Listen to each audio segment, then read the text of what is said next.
Bonjour à tous et bienvenue dans cette nouvelle vidéo consacrée à Horror Arkham, le JCE.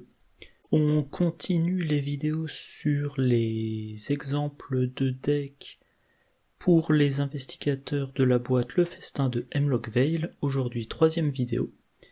C'est donc la vidéo sur le truand, en l'occurrence Alessandra Zorzi. Alors ce coup-ci, par rapport aux deux précédents, eh bien, je l'ai joué. J'aime beaucoup le concept d'Alessandra Zorzi, donc j'ai testé plusieurs decks, je sais plus combien, voilà, un deck, une petite variation, enfin une V2, puis une V3, puis peut-être un autre style de deck, je sais plus, bref, je l'ai joué. Et j'ai apprécié. Et voilà, donc ce deck-là, je revérifierai. Je sais plus si j'ai joué exactement celui-là, mais si je l'ai jamais joué, eh ben je le jouerai quand l'occasion se présentera. Bon, comme d'habitude, on va commencer par les rappels. Ah oui, déjà, comme pour toutes mes vidéos, sauf très rares exceptions, il y a un index temporel, donc si vous ne vous intéressez qu'à une rubrique en particulier, vous regardez dans la description, il y a indiqué le temps, le chrono de la vidéo, et ça vous y mène directement. Et je crois maintenant que sur YouTube, de toute façon, dès que dans la description il y a marqué à tel temps il y a ça, sur la barre temporelle, vous voyez des rectangles qui indiquent chaque partie de la vidéo. Voilà. Bref, donc les rappels sur l'investigatrice Alessandra Zorzi, la comtesse, très vagabond et mondain. Comme je le mentionnais dans la vidéo précédente, je sais que Vagabond, il y a des cartes du prochain cycle qui interagiront avec. Voilà. Volonté de 3, intelligence de 4, force de 2, agilité de 4, 7 points de vie, 7 points de santé mentale.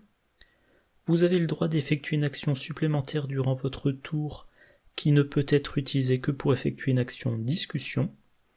Effet du signe des anciens plus 2. En cas de réussite, choisissez un ennemi non élite dans votre lieu ou dans un lieu connexe révélé, échappez automatiquement à cet ennemi. Taille de deck 30, carte truand, carte... Ah oui, ça c'est encore une modification à faire, si on regarde la VO, c'est carte avec parler. Donc en VF, c'est les cartes avec marqué discuter, discussion, voilà.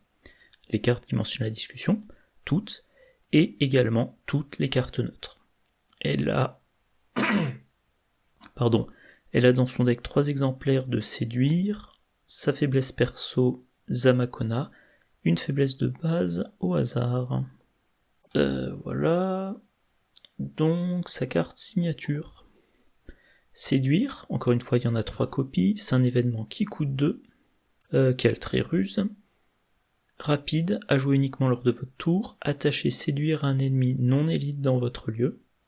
Action discussion, soit vous déplacez l'ennemi attaché vers un lieu connexe révélé, soit vous effectuez une action échappée à ou enquêter basique dans son lieu. Voilà, donc 3 actions possibles. En cas d'échec d'un test de compétence lorsque vous résolvez cette capacité, défausser, séduire. Vous avez le droit d'activer cette capacité depuis n'importe quel lieu.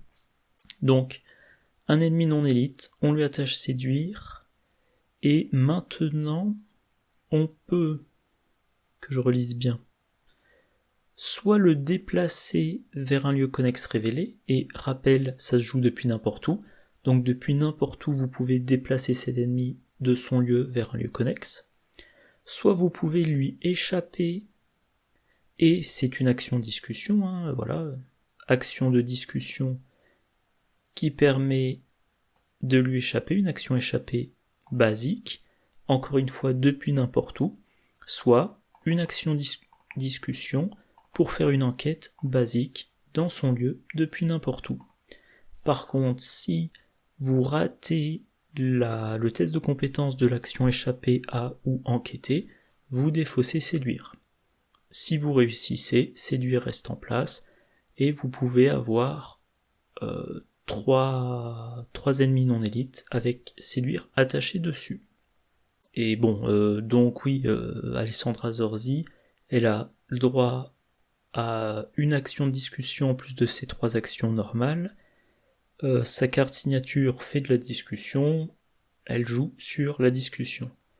Sa faiblesse perso, Zamakona, un ennemi 3-3-3 qui est furtif. Alors furtif, les ennemis furtifs, si un ennemi furtif redressé attaque ou est attaqué, après que l'attaque est résolue, cet ennemi se désengage immédiatement de tous les investigateurs, se déplace vers un lieu connexe dans lequel il n'y a pas d'investigateur si possible, puis s'incline. Et cet effet se produit que l'ennemi soit engagé avec l'investigateur qui l'attaque ou pas. Et là je viens de penser un truc, donc je vais immédiatement remettre ça dans un onglet. Bon, voilà. Donc voilà, ça c'est furtif. Donc furtif, vous l'attaquez, à la fin de l'attaque, il se déplace puis s'incline, il vous attaque à la fin de l'attaque, il se déplace puis s'incline. Ok. Générez le lieu vide le plus proche si possible.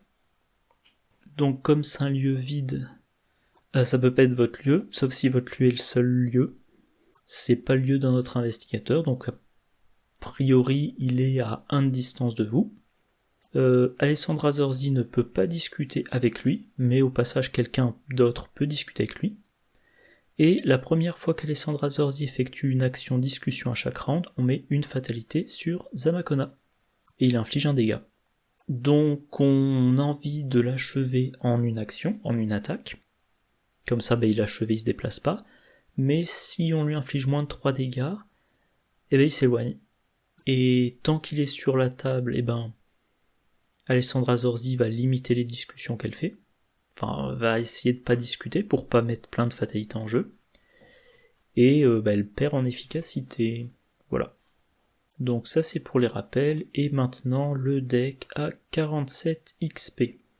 Voilà, donc un deck style friqué. Alors, un deck d'enquête, c'est du duo, et c'est un deck de style truand friqué.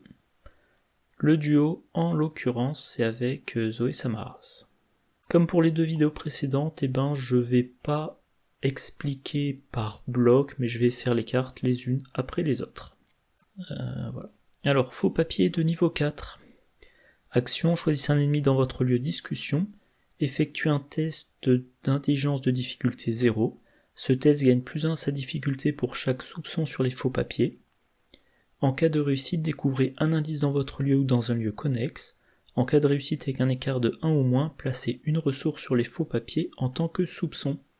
En cas d'échec, renvoyez les faux papiers dans votre main. Donc test de discussion. Ça commence avec une difficulté 0 et chaque fois que vous réussissez, mais très légèrement, une réussite de 0 ou une réussite de 1, vous mettez un soupçon dessus. Or la difficulté c'est 0 plus 1 par soupçon dessus. Si vous échouez à votre discussion, à votre test d'intelligence, vous renvoyez les faux papiers dans votre main, il faudra les rejouer plus tard. Ok. Mais l'intérêt, c'est que, vous vous affranchissez de la valeur occulte de votre lieu. Et pour rappel, une discussion ne provoque jamais d'attaque d'opportunité. Donc vous êtes dans un lieu qui a une valeur occulte de 6, il y a un ennemi. Vous faites un test d'intelligence de difficulté 0. Si vous réussissez de 2 ou plus, vous avez l'indice, ok. Il se passe rien de particulier. Si vous réussissez de 0 ou de 1, vous avez l'indice, mais vous mettez un soupçon dessus, et si vous ratez, vous renvoyez faux papier dans votre main, mais l'ennemi vous attaque quand même pas. Et évidemment, j'ai dit, un deck basé sur la discussion, il y aura des tests de discussion, donc dans ce deck, il y a tenue élégante. Et tant qu'à faire en 2 exemplaires, parce qu'on veut vraiment le piocher. Donc, quand il y a un soupçon dessus, c'est 1 - 2, donc toujours un test de 0. 2 soupçons dessus, grâce à tenue élégante, c'est toujours une difficulté de 0. Et c'est seulement à partir du 3e soupçon qu'on se retrouve avec un test de difficulté 1. Lampe torche, c'est un classique. Voilà, c'est un deck d'enquêtrice, et voilà, de l'enquête. Valeur occulte baissée. Trousse de cambrioleur. Alors, c'est la version de niveau 0, pas celle de niveau 3, parce que le deck coûte déjà assez d'XP. Donc, utilisation 6 provisions, dépensez une provision enquêtée, vous avez le droit d'utiliser l'agilité au lieu de l'intelligence pour cette enquête. En cas de réussite, gagnez une ressource. Vous gagnez des ressources en enquêtant. La carte, elle vous coûte 3. Allez, on va dire que vous réussissez, 5 enquêtes, voilà. Et vous avez fait un bénéfice de 2, et c'est un deck friqué, donc vous voulez accumuler les ressources. Langue surnaturelle. Un soutien qui occupe un emplacement d'arcane, utilisation 4 charges. Vous avez le droit de jouer des événements comportant l'action discussion depuis votre pile de défausse comme s'ils étaient dans votre main. En tant que coût supplémentaire pour jouer un événement de cette manière, dépensez une charge de langue surnaturelle. Après la résolution de cet événement, retirez-le de la partie. Donc vous mettez des cartes, des événements discussion qui ont un effet puissant, et une utilisation de plus. Mais ensuite ils sont retirés de la partie, donc même si vous faites le tour de votre deck, vous les repiocherez pas. Or, on a Chapelet de malédiction, ça fait 2. Déconcerté, ça fait 4. Énigme existentielle, ça fait 6. 8. Donc on a 8. On est à 9. 9 sur 40, donc ça fait une... Je vais y arriver. En plus j'ai plus à boire. Bref, ça fait une carte sur 4 du deck qui peut être la cible de langue surnaturelle. Voilà. Le sac à dos, là aussi de niveau 0, parce que j'ai pas assez d'XP pour faire mieux. Des soutiens, alors là ça sera...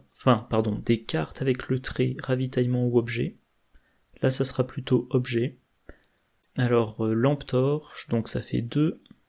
Les cartes illicites, non, on verra après. Donc 2, 3, 4, 5. Il n'y en a pas tant que ça. Voilà, il n'y en a pas une quantité folle, mais quand même, la tenue élégante, on la veut rapidement. Lampe torche ou trousse de cambrioleur pour enquêter efficacement, rapidement, aussi on les veut. Voilà, d'où l'importance de sac à dos. Les alliés. Bianca Dicats. Donc un allié qui arrive en jeu avec 10 pions ressources dessus. Pour une action, l'action gratuite de discussion, si on n'a rien d'autre à faire. Par exemple, les tours où il n'y a pas d'ennemis. Il n'y a pas d'ennemis avec lesquels discuter, on en profite. On fait l'action de discussion de Bianca. On déplace X ressources vers sa réserve de ressources. X étant égal à 5 maximum. Et on fait un test d'agilité de difficulté X. Si on échoue, on se souvient qu'on lui doit X ressources et ensuite on la remplace par l'ennemi. Et l'ennemi, de mémoire, si on lui donne les X ressources, on peut le défausser ou le retirer de la partie, je sais plus. Bref, difficulté X, avec tenue élégante, c'est difficulté X-2. Donc tant qu'on n'a pas d'ennemi, on va choisir de gagner les ressources 2 par 2, maximum 3 par 3 si on a beaucoup de boost d'agilité. Et encore une fois, ça fait du gain de ressources. Grégory Gris. Alors c'est amusant parce que lui je l'ai gardé, souvent je le garde pas jusqu'à la fin d'une campagne, je le remplace par un autre allié. Mais là, quand j'ai fait le deck, j'ai considéré que j'allais le garder. Lui aussi, utilisation ressources, en l'occurrence 9 ressources. Quand on initie un test de compétence, on dépense jusqu'à 3 ressources qu'il a sur lui, et si on réussit, avec une différence au moins égale à ce nombre, on gagne ces ressources. Pour rappel, grâce à tenue élégante, les actions de type discussion, on va réduire leur difficulté, idéalement à 0. Alessandra Zorzi, elle part de 4 en intelligence, 4 en agilité, elle a du boost. On a relation influente pour nous booster, donc on a quand même de bonnes chances de réussir. et ben si on réussit par exemple de 2, on gagne de ressources en réaction.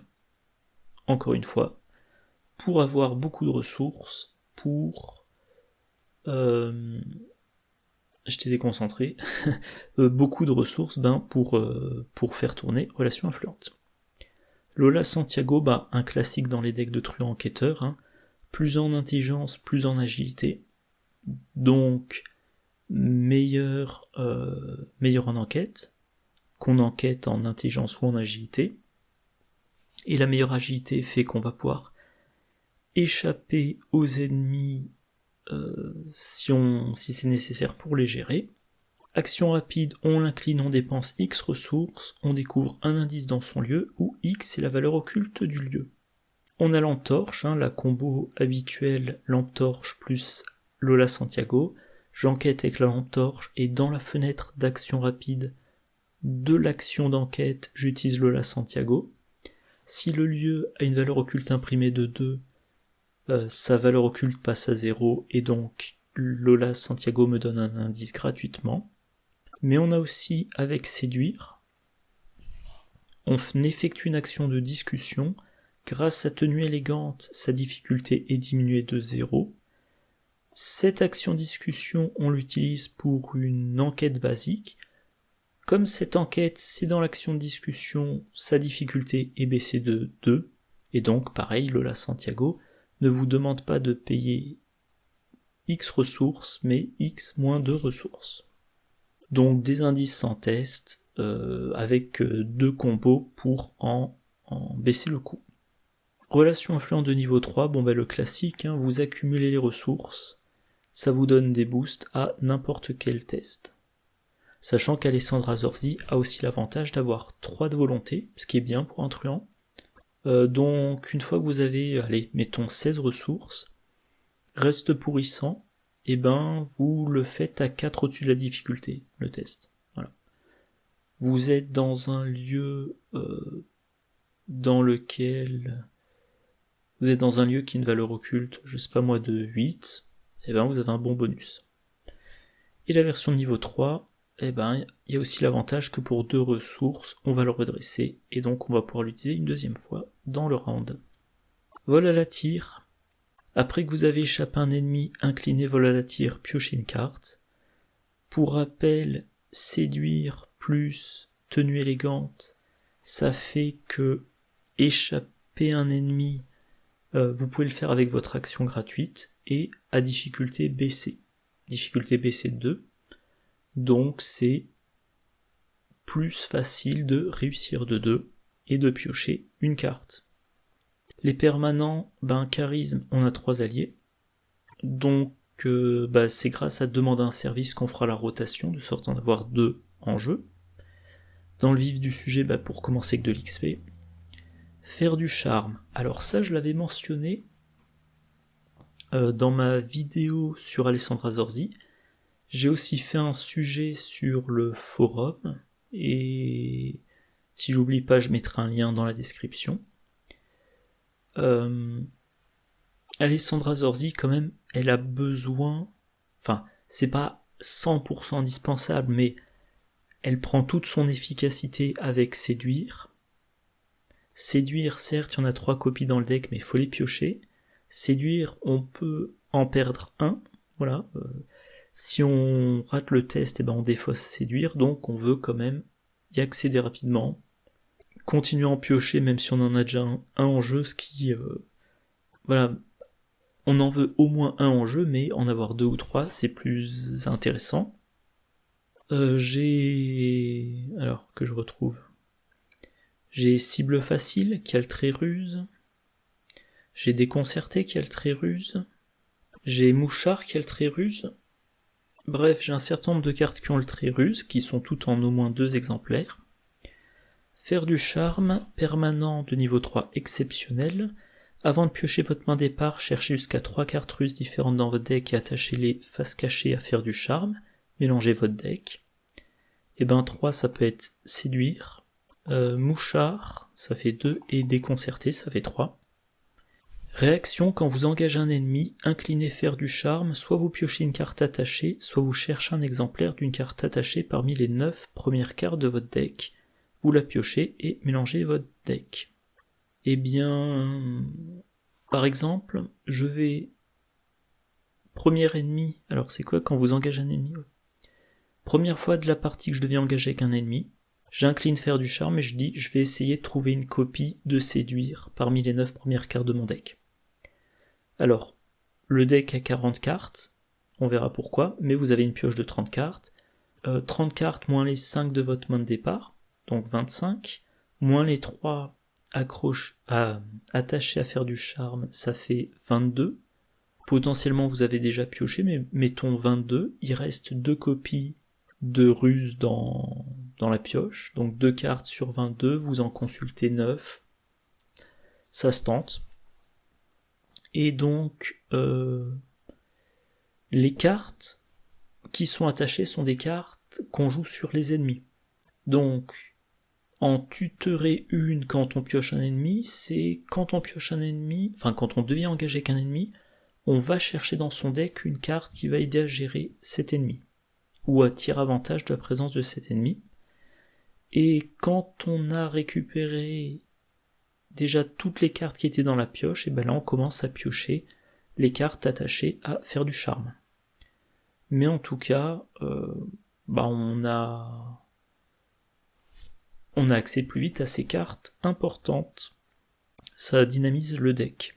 Marché clandestin, un autre permanent exceptionnel, on augmente de 10 la taille de son deck. Avant de piocher sa main de départ, on choisit 10 cartes illicites dans le deck, on les mélange ensemble et on les place à côté. On fait un deck marché. Et au début du tour, on révèle les 2 cartes du dessus du deck marché. On peut dépenser une ressource pour piocher une de ces 2 cartes. Et toutes les cartes qu'on n'a pas piochées vont sous le deck marché dans n'importe quel ordre. Donc, on peut mettre plus de cartes dans son deck. On doit... Ah oui, il y a un petit bug, d'ailleurs, j'en parlerai après. Je vous demanderai votre avis, si vous en avez un. Donc, on a 10 cartes en plus, mais on a un deck séparé, ce qui fait que dans sa pioche standard, on a toujours le même nombre de cartes. Dans ce deck de 10 cartes séparées, chaque tour on regarde les 2 premières et on peut en prendre une. Ça veut dire qu'il faut 5 tours pour toutes les voir. Premier tour on voit la numéro 1, la numéro 2, 5e tour on voit la 9, la 10, 6e tour on voit potentiellement la 1 et la 2, si on n'en a acheté aucune, ou la 1 et la 3, ou la 2 et la 3, ou la 1 et la 4, ou la 2 et la 4, bon bref, vous voyez l'idée. Donc, si on s'en donne les moyens, au 5e tour, on a pu acheter la carte illicite de son choix. Donc marché clandestin, ça vous permet d'avoir plus rapidement vos cartes illicites que si vous deviez attendre de les piocher. Et dans ce deck, en l'occurrence, il y a une copie de faux papier. Voilà, donc,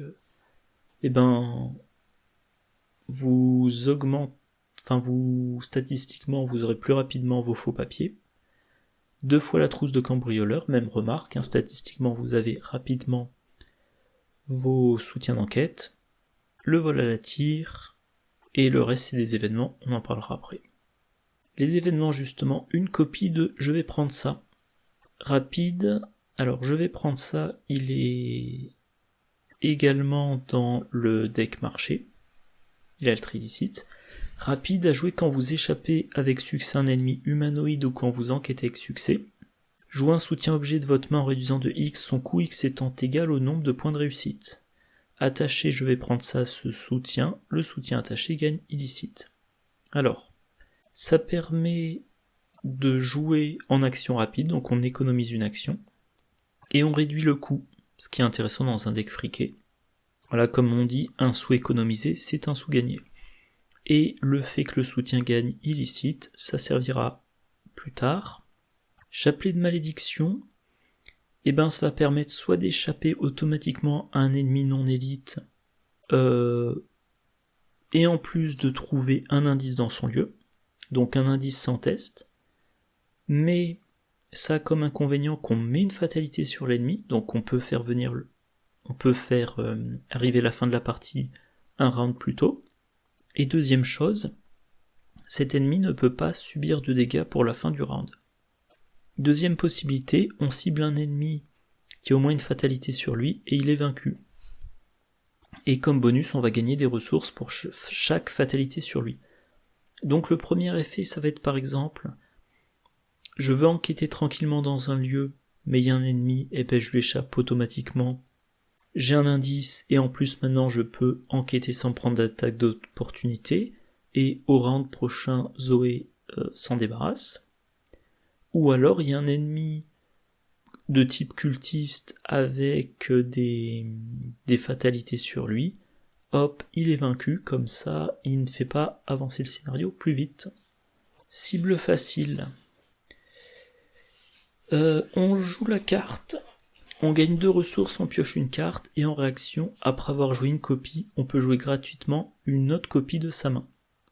Alors là, qu'est-ce qui se passe ? Eh ben, on en attache une copie à faire du charme. Quand on devient engagé avec un ennemi, si on n'a pas d'autres cartes à tutorer, on tuteur cible facile. Dès qu'on en a 2 copies dans la main et qu'on devient engagé avec un ennemi, on prend l'exemplaire attaché à faire du charme dans sa main. Première action où on peut le jouer, et ben on joue le premier exemplaire, dans la foulée on joue le deuxième puis le troisième exemplaire. En une action, on a gagné 6 ressources pour relation influente, et on a pioché 3 cartes. Donc on gagne des ressources et on fait tourner son deck.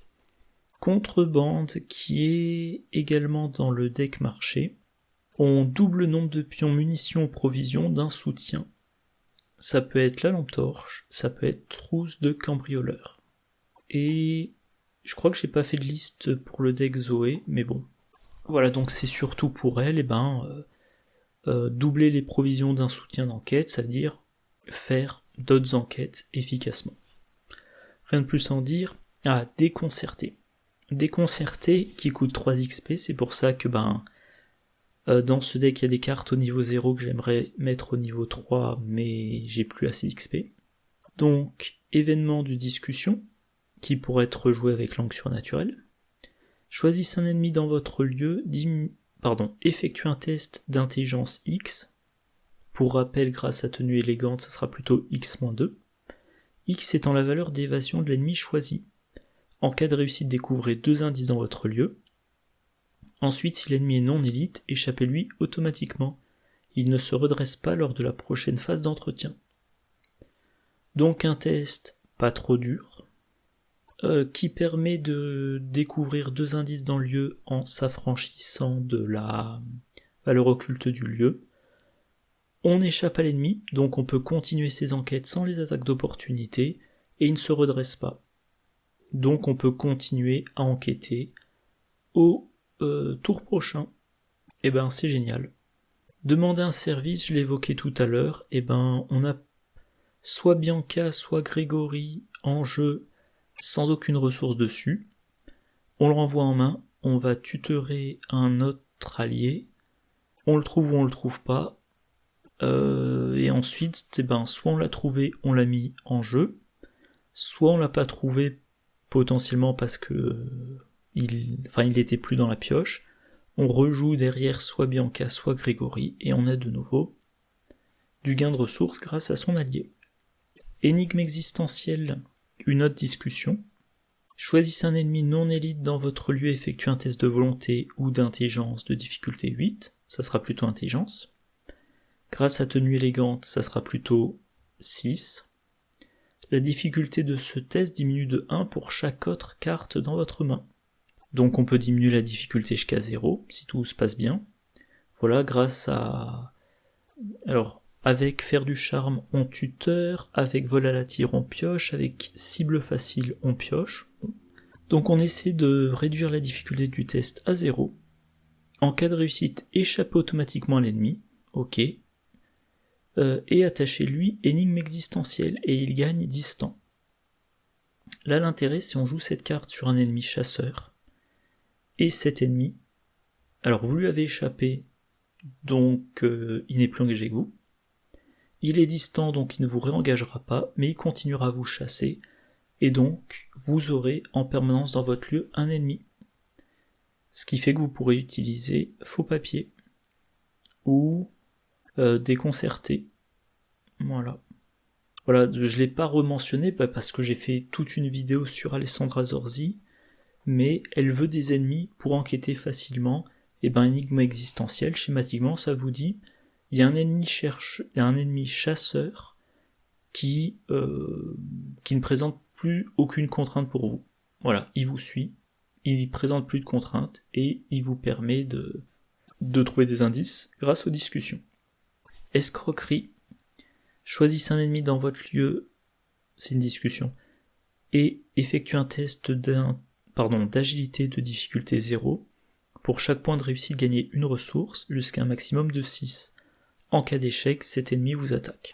Bon. De la discussion, donc ça peut être une action gratuite. Si vous ratez, l'ennemi vous attaque, et ben voilà, c'est comme ça. Mais si vous réussissez, vous gagnez jusqu'à 6 ressources en une action. Et comment on s'assure de réussir de 6 ? Eh ben, on a une compétence pour ça. Mouchard, qu'on va probablement attacher à faire du charme. Rapide à jouer après que vous avez réussi un test de compétence en discutant, ce qui devrait vous arriver souvent. Découvrez 2 indices parmi votre lieu et les lieux connexes. Encore des indices sans avoir à tester contre la valeur occulte. Donc il faut réussir un test de compétence en discutant, peu importe lequel. Vous allez par exemple... Je suis en train de réfléchir... Et je me rends compte que j'ai oublié de préciser un truc. Vous avez attaché séduire à un ennemi. Vous faites un test de discussion. Ah non, pardon, j'ai rien dit. C'est une enquête basique. Ok, on peut pas cumuler séduire et lampe torche. Ok. Donc bref, vous utilisez séduire et vous dites, bah tiens, cet ennemi, il a une valeur d'évasion de 2. J'utilise séduire pour faire une action d'évasion basique, qui devra avoir une difficulté de 2, grâce à tenue élégante, c'est une difficulté de 0. Je pioche autre chose que l'échec automatique, donc c'est réussi. Je lui ai échappé. Je joue mouchard. Hop, j'ai 2 indices répartis entre mon lieu et les lieux connexes. À noter qu'on peut jouer 2 copies de mouchard de suite. Donc une évasion réussie, potentiellement, c'est 4 indices.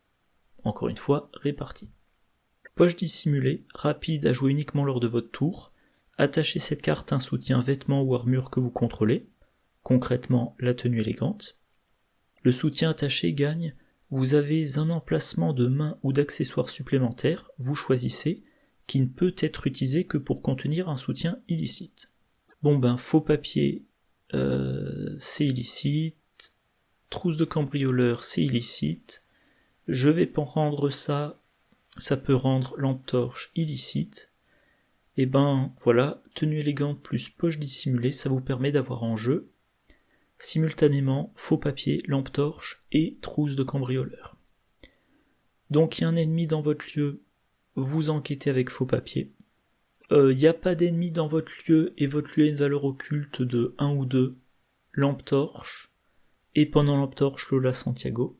Vous n'avez pas d'ennemis dans votre lieu et la valeur occulte est de 3 ou plus, et ben trousse de cambrioleur.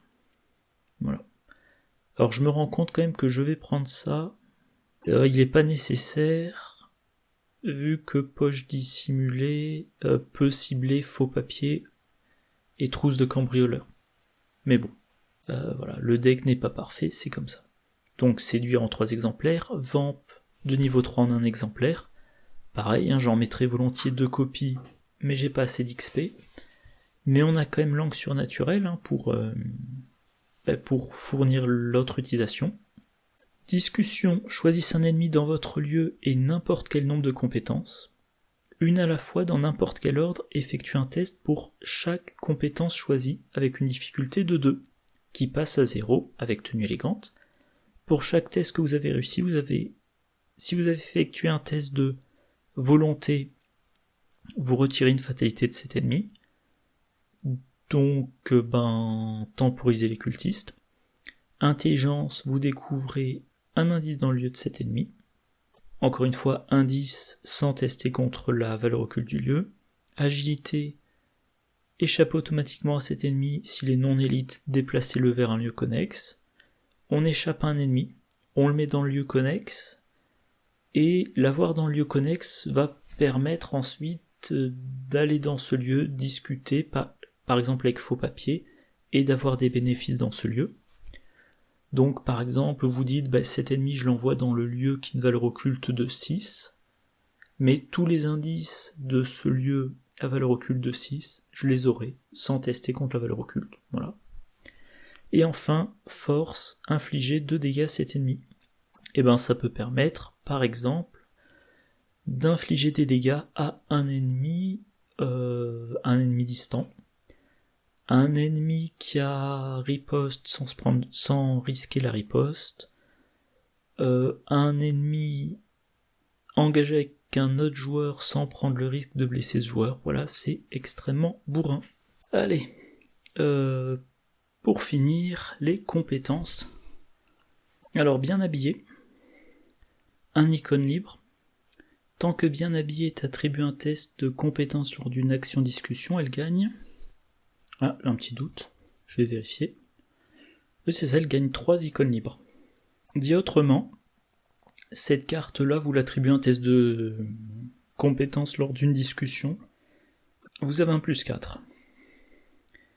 Donc, plus 4 pour enquêter, plus 4 pour échapper, plus 4 pour faire des dégâts, plus 4 pour trouver des indices, plus 4 pour... c'est quoi l'autre ? Pour retirer de la fatalité, bon. Plus 4 pour avoir plein de ressources d'un coup. Voilà, pour rendre un ennemi distant, bref, c'est un peu le couteau suisse du deck. Voilà. Et enfin, raillerie. Alors, donc voilà, oui, raillerie, on peut le mettre dans le deck parce que ça mentionne la discussion. Donc là, on a coché, c'est une carte personnalisable, on coche 6 cases. Donc c'est une carte de niveau 3. Et normalement, là, on a tout. On a tout le texte de la carte après personnalisation. Donc c'est une compétence qui a un icône libre. Les traits choisis, c'est humanoïde, monstre et élite. S'il s'agit d'un test de compétence sur ou contre une carte rencontre, y compris combattre, s'échapper ou discuter, c'est le point important. Donc ça serait une compétence attribuée aux discussions. Raillerie gagne 2 icônes libres pour chaque trait choisi que possède cette carte rencontre. Donc vous discutez avec un ennemi qui n'est ni humanoïde, ni monstre, ni élite, il y a un icône libre. Vous discutez avec un ennemi humanoïde, il y a 3 icônes libres. Vous discutez avec un ennemi monstre, il y a 3 icônes libres. Un humanoïde élite, il y a 5 icônes libres. Un monstre élite, il y a 5 icônes libres. Et je pense pas qu'il y ait des ennemis qui soient à la fois humanoïdes et monstres. Donc c'est vraiment un très gros boost. Après que vous avez pioché une carte rencontre dotée d'un trait choisi, renvoyez dans votre main un exemplaire de raillerie de votre pile de défausse, maximum une fois par round. Donc, Alessandra Zorzi, elle pioche un ennemi humanoïde, voilà. Elle pioche un ennemi humanoïde, avec faire du charme, et elle va tutorer quelque chose. Ensuite, elle va faire une discussion, allez, mettons que c'est faux papier. Faux papier, donc elle fait une discussion, non, c'est pas un bon exemple. Escroquerie. Elle attribue raillerie, donc elle a 4 d'agilité de base, 5 grâce à Lola Santiago. Raillerie lui permet de monter à 8. Au passage, il n'y a pas de limite sur le nombre de railleries qu'on peut attribuer à un test de compétence, donc elle pourra attribuer les deux, mais bon. Elle teste à 8 contre 0. Elle pioche 1-3, elle réussit de 5. Elle a 5 ressources, il y a une copie de raillerie dans la défausse. Le round suivant, mettons qu'elle pioche un autre ennemi, et elle remonte un ennemi qui est humanoïde ou monstre ou élite, et elle renvoie cet exemplaire de raillerie dans sa main. Donc c'est une carte qu'elle pourra utiliser à répétition pendant une partie. Voilà. Et donc on a fait le tour, et ça nous a quand même pris... Oula, j'en suis à 48 minutes d'enregistrement. J'espère que j'arriverai à couper au montage. Ah oui, et j'ai oublié de le rementionner, donc le deck marché, faux papier, trousse de cambrioleur, vol à la tire. Je vais prendre ça, contrebande, escroquerie et poche dissimulée. Le deck est pas trop cher, il y a plein d'icônes d'intelligence, plein d'icônes d'agilité, des icônes libres. Voilà. Et voyons, maintenant le deck a 3 XP, et je pense que c'est comme pour le deck précédent, c'est-à-dire que, qu'est-ce qu'on a? On a 2 copies de faux papier, de niveau 0, on finira avec une copie de niveau 3 ou 4, je sais jamais. 4. On a 2 lampes torches qu'on va conserver, 2 trousses de cambrioleurs qu'on va conserver, 2 sacs à dos pareil, 2 tenues élégantes pareil. Bianca, un exemplaire parce qu'on peut en avoir qu'un exemplaire dans son deck, 2 copies de Grégory Gris, et il y a un exemplaire qui sera remplacé par Lola Santiago. Relation influente, et c'est la carte à XP du deck de début de campagne. Vol à la tire. Affiné, ah oui. Affiné, c'est une carte ravitaillement, on pourra la tutorer avec sac à dos. En tant que coût supplémentaire pour jouer affiné, dépense inaction, donc 2 actions pour la jouer, et on coche immédiatement une case sur raillerie. Donc, raillerie, au final, ça coûtera pas 6 XP. Les 2 exemplaires de raillerie ne coûteront pas au total 6 XP, mais moins. Voilà.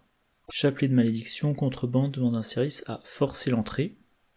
Et c'est de l'enquête à intelligence plus agilité, donc avec 8 de base. Si on réussit de 2 ou plus, on échappe automatiquement un ennemi, et ça ne provoque pas d'attaque d'opportunité. Ça peut être intéressant, par exemple, quand on a attaché séduire un ennemi, on fait un test d'évasion ou d'enquête basique, on le rate, donc séduire est défaussé, et là on se dit mince, cet ennemi, il faut le gérer. Et forcez l'entrée. Si vous réussissez assez bien votre test, vous avez un indice, vous avez échappé à l'ennemi, et vite fait, vous sortez du lieu. 2 copies de planque, parce que c'est un deck friqué, il faut quand même générer des ressources. Très ravitaillement, ça se tuteur avec sac à dos. Vamp, 2 copies de niveau 0. Raillerie, il n'y a rien qui est coché. Et on note qu'il y a des cartes de niveau 0 qui sont dans le deck de fin de campagne, qui ne sont pas dans le deck de début de campagne. Et on va voir justement l'ordre d'amélioration du deck. On commence tout de suite par faire du charme. Les 6 premiers XP. Dans toutes les vidéos dans lesquelles j'ai mentionné faire du charme et Alessandra Zorzi, je l'ai dit, faire du charme, ça donne accès à séduire, ça donne accès en début de campagne, je crois pas qu'on ait encore beaucoup de ruses. On a forcé l'entrée, on a séduire, on a vamp, si on en a quand même 3. Ça donne accès plus rapide à la gestion des ennemis, ça accélère le deck, voilà, je sais pas que dire de plus. Assez rapidement, on remplace les 2 copies de planque et une copie de vamp par les 3 copies de cible facile. Cible facile, on va l'attacher à faire du charme. C'est ce que je disais tout à l'heure, on va tutorer les 2 copies qui sont dans la pioche. Dès qu'on a les 2 copies, ces 2 copies-là en main, on prend la copie qui est attachée à faire du charme, on la met dans sa main. En une action, on joue les 3, plus 6 ressources, 3 cartes piochées, on accélère son deck. Voilà, on veut aller à ces solutions de discussion le plus rapidement possible. Grégory Gris, remplacé par Lola Santiago. Lola Santiago, dans ce deck entre lampe torche et séduire, on va avoir assez fréquemment l'occasion, séduire plus tenue élégante, normalement on devrait avoir quand même pas mal d'occasions de faire des enquêtes à difficulté -2, donc d'avoir des indices pas chers avec Lola Santiago. Charisme, parce qu'on a parce qu'on a maintenant 3 alliés différents et qu'on aimerait en avoir 2 différents en jeu. Voilà. Et là qu'on commence à voir... je sais pas comment dire, enfin... On commence à avoir un deck qui tourne, une pioche qui tourne bien, et ben... Marché clandestin. Ah oui, et c'est ça, j'ai oublié de le dire, il y a un truc, moi, qui me perturbe. Marché clandestin, dans la dernière version des tabous, la carte coûte 2 expériences de plus. Or, la carte est illicite. Et quand on regarde la représentation, voilà, sur le site, eh ben, ils considèrent qu'on passe de niveau 2 à niveau 4. Or, comme la carte est exceptionnelle, niveau 4 exceptionnel, ça coûte 4 XP de plus que niveau 2 exceptionnel. Moi, quand je lis le texte, la carte coûte 2 XP de plus, et ben je considère que c'est une carte de niveau 2 exceptionnel, donc 2 x 2, 4, plus 2, 6. Et sur ArkhamDB, c'est traité, la dernière fois que j'ai regardé en tout cas, c'était traité comme si c'était 2 plus 2, 4, exceptionnel, donc x 2, donc on passe à 8. Donc moi je pense, alors si vous avez une opinion différente, je suis curieux de l'entendre, mais je pense que le marché clandestin en version tabou, il coûte 6 XP au lieu de 4, et non pas 8 XP au lieu de 4, comme l'indique ArkhamDB. Voilà. Bref, marché clandestin, j'augmente ma taille de deck de 10, donc je rentre 10 cartes, qui sont en grande partie des cartes illicites, mais pas toutes. Et c'est là que j'introduis langue surnaturelle. Ça c'est pareil, sur le forum j'en avais discuté. Moi je trouve que langue surnaturelle, ça prend tout son sens quand on a des événements qui ont de l'impact. Et les événements qui ont de l'impact, eh ben c'est des événements AXP. Et en début de campagne, ces événements AXP, forcément je les ai pas dans mon deck. Donc en début de campagne, j'ai pas la place dans mon deck pour langue surnaturelle. J'ai la place quand j'ai plus de 30 cartes. Pardon. Et quand je m'attends à avoir rapidement des événements qui, là, vont avoir l'impact qui justifie qu'on les rejoue. Une copie de je vais prendre ça, ok. 2 copies d'escroquerie, pour gagner des ressources, pour faire fonctionner le deck friqué. 2 copies de rapport des services de renseignement parce que c'est des indices sans test, mais la carte reste pas longtemps dans le deck. 2 fois bien habillé. Je l'avais pas mis avant parce que la réussite large, ça sert en grande partie pour escroquerie et, que je regarde rapidement, faux papier de niveau 0. Ouais, ça sert un peu aussi pour faux papier de niveau 0, mais je trouve la carte n'est pas prioritaire. Donc c'est encore une carte de niveau 0 pour laquelle je n'ai pas la place en début de campagne. Et enfin, poche dissimulée, poche dissimulée, ça permet d'avoir les 3 soutiens en jeu en même temps. Ensuite, je remplace rapport des services de renseignement par énigme existentielle, parce que dans ce style de deck, devoir payer 4 pour 2 indices dans son lieu sans test, ou 6 pour 2 indices sans test dans un lieu connexe, enfin connexe ou jusqu'à 2 lieux de distance, je sais plus, c'est moins intéressant que d'avoir un ennemi en permanence dans son lieu pour utiliser faux papier à chaque tour. Voilà. Vamp, on l'améliore au niveau 3. On coche spécialiste sur raillerie pour que raillerie gagne 2 icônes libres pour les élites. Donc un total de 4 pour les humanoïdes élites ou pour les monstres élites. Forcer l'entrée, je remplace par mouchard. Faux papier, je le passe au niveau 4. Alors, c'est très tard dans l'amélioration du deck. Je l'ai dit, c'est un deck qui coûte beaucoup d'XP. L'exemplaire de niveau 0 de faux papier, je le remplace par déconcerté. Même remarque, déconcerté, c'est une carte géniale. J'aimerais l'avoir plus tôt dans le deck, mais il me semble que c'est une carte géniale, mais j'ai quand même besoin de tout ça pour que mon deck soit, je sais pas comment on dit en français, pas répétable, mais efficace. Voilà, pour que mon deck tourne, voilà, pour qu'on soit dans un rythme de croisière. Toujours prêt sur Raillerie, donc toujours prêt, c'est ce qui fait que la carte revient dans la main. Et ben là, parce qu'on est en fin de campagne, donc potentiellement, il faudra, je sais pas, il y aura peut-être des lieux à valeur occulte 6, et donc il faudra un gros boost sur l'enquête basique de séduire. Voilà, ou... Enfin bref, on arrive en fin de campagne, il y a des tests difficiles, donc on veut de gros bonus. Alors à noter quand même que ces 6 cases à cocher, je les mets à cet endroit-là dans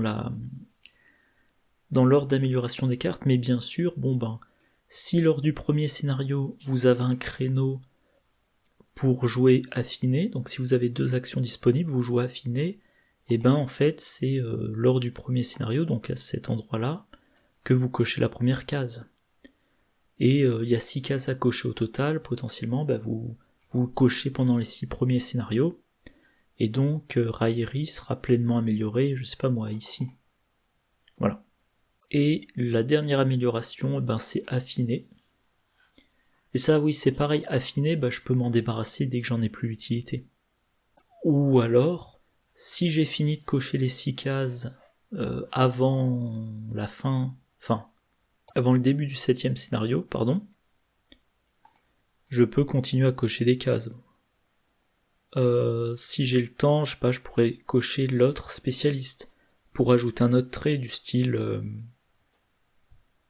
du style cultiste, ou j'ai pas en tête beaucoup de traits d'ennemis, mais voilà, si je coche cultiste et que j'ai un humanoïde cultiste élite, je me retrouve avec Raillerie qui a 7 icônes libres. Voilà. Et dernière amélioration, l'autre exemplaire de déconcerté, parce que si je peux en mettre qu'un exemplaire dans mon deck, j'ai quand même l'onction naturelle pour le jouer une deuxième fois. Alors, est-ce qu'il y a des conclusions particulières à faire sur le deck ? Le deck est un petit peu... le deck coûte beaucoup d'XP, parce que j'ai beaucoup de choses à y mettre. J'ai beaucoup de choses à y mettre parce qu'en fait j'ai 2 aspects dans le deck. C'est un deck discussion, mais c'est aussi un deck truand friqué. Alors généralement j'évite d'accumuler les archétypes, les logiques de jeu, les synergies, les synergies différentes. Mais là, comme je l'ai mentionné dans ma vidéo sur l'investigatrice et dans le sujet du forum, moi je trouve qu'Alessandra Zorzi, pour la fiabiliser, la jouer en truand friqué, c'est quand même bien. Parce que séduire, l'action, je sais pas, je dis n'importe quoi, l'action d'enquête basique, mettons que le lieu a une valeur occulte de 4, grâce à tenue élégante, la difficulté est réduite à 2, ok, mais il y a des situations dans lesquelles piocher le -4, ou piocher l'échec automatique, bien sûr, ça fait rater, on défausse séduire, on a l'ennemi à gérer, alors qu'avec un relation influente, on ne va rater que sur l'échec automatique. Pareil, alors bon, escroquerie, on le mettrait peut-être pas dans son deck si on jouait pas truand friqué, mais si on veut réussir largement, il faut quand même se donner un bonus. Si on jouait escroquerie pour se prendre un -4 ou -5 peut-être dans certaines campagnes et ne gagner que 2 ressources, c'est mauvais. C'est mauvais, moi je mets cette carte là, je veux avoir plus de ressources que si j'avais mis planque. Voilà, je veux que mon escroquerie me rapporte au minimum, vraiment au strict minimum, 4 ressources. Voilà, donc j'ai essayé plusieurs listes de decks pour Alessandra Zorzi, et jusqu'à présent j'ai pas réussi à trouver de liste qui abandonne l'aspect truand friqué. J'ai pas trouvé, parce que l'aspect truand friqué, bon, cette vidéo devient interminable, mais j'espère que la discussion que j'ai là vous intéressera. Si on retire l'aspect truand friqué, on économise 3 XP. Ouais, 3 XP, on économise aussi... peut-être... Ouais, marché clandestin, je sais pas, on économise 3 XP. Ok, c'est pas beaucoup 3 XP, par contre, en nombre de cartes, un trousse de cambrioleur, je l'utiliserai pas... ça serait moins probable que je l'utilise dans un deck sans relation influente. Donc là, ça fait 2 cartes. Pareil pour Grégory Gris. Bianca, je sais pas. Bon. Donc ça ferait 3 cartes, ça fait 4 cartes. Cible facile, je peux les retirer aussi, ça fait 7 cartes. Escroquerie pro... Escroquerie, ça dépend si j'ai autre chose dans mon deck pour me fournir un gros bonus. Je sais pas, du style impermanent qui me dirait vous donnez un +2 mais tel truc. Ou alors si je me... Bon, voilà, bref. Donc 7... Ouais. Voilà. En fait, c'est un peu selon le sens dans lequel on voit les choses, c'est un cercle vicieux ou un cercle vertueux, parce que si je fais pas un deck truand friqué, je peux retirer 7 cartes. Si je retire 7 cartes, je peux retirer marché clandestin. Bon, mais si je retire marché clandestin, il faut que je retire 3 autres cartes. Mais une fois que j'ai fait ça, j'ai économisé donc 3 et 6, j'ai économisé 9 XP. Le fait d'avoir moins de cartes, peut-être que j'ai moins besoin de tutorer. Si je n'ai pas escroquerie, j'abandonne bien habillé, je pense. Pour garder uniquement raillerie qui a l'avantage de la récursion. Et mes 9 XP, c'est ce qui va me permettre d'avoir Vamp de niveau 3 en 2 exemplaires, qui va me permettre d'avoir... Est-ce que j'ai d'autres exemples? Non, je vois pas. Mais enfin bref, ça me permettrait d'avoir plus de cartes à XP, de les avoir plus tôt, mais il faudrait que je trouve une autre fiabilisation ailleurs. Donc on verra si je trouve un truc satisfaisant. Et enfin, dernier truc dont je vais discuter, pourquoi j'ai choisi de la mettre en duo avec Zoé. Sachant que, encore une fois de mémoire, je n'ai pas fait la liste de decks. Bon, en tout cas, je vais pas vous la présenter. Donc j'ai pas en tête un deck Zoé bien spécifique, mais j'ai choisi Zoé. Pourquoi ?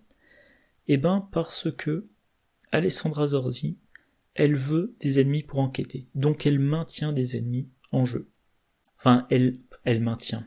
Disons qu'on va pas avoir une volonté de vaincre tous les ennemis qui sont en jeu.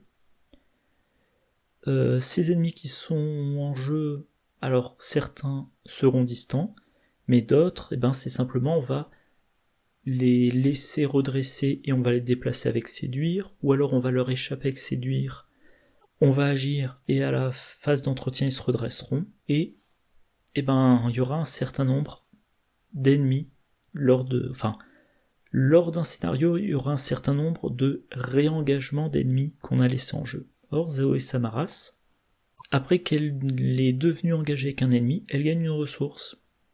Et sa croix, après qu'un ennemi devient engagé avec vous, inclinez la croix, dépensez une ressource, la ressource qu'elle vient de gagner, infligez un dégât à cet ennemi. Donc sur une partie, déjà il y a tous les ennemis que Zoé va piocher, elle les pioche, elle les engage avec elle. Phase d'entretien, tous les ennemis auxquels Alessandra Zorzi a échappé quand ils se réengagent, on les réengage avec Zoé. Donc ça fera plein de ressources qui pourront être transformées en plein de dégâts. Autre avantage aussi, Zamakona. Zoé engage Zamakona avec la croix, elle lui fait un dégât. Ensuite elle l'attaque avec une attaque qui fait 2 dégâts. Si elle réussit, il est vaincu. Voilà, on n'a pas eu de problème avec furtif. Parce que oui, pour rappel, si un ennemi redressé attaque ou est attaqué après que l'attaque se résout, la croix de Zoé c'est pas une attaque. Donc la croix de Zoé n'active pas furtif. On blesse Zamakona avec la croix, mais il ne quitte pas le lieu. donc Zoé peut l'attaquer dans la foulée. Et si elle réussit son attaque, elle lui fait 2 dégâts, il est vaincu, voilà, pas de problème. Bon bah je vais m'arrêter là, la vidéo était bien trop longue. Il faut que j'attaque au montage. Demain, vidéo sur Kohaku.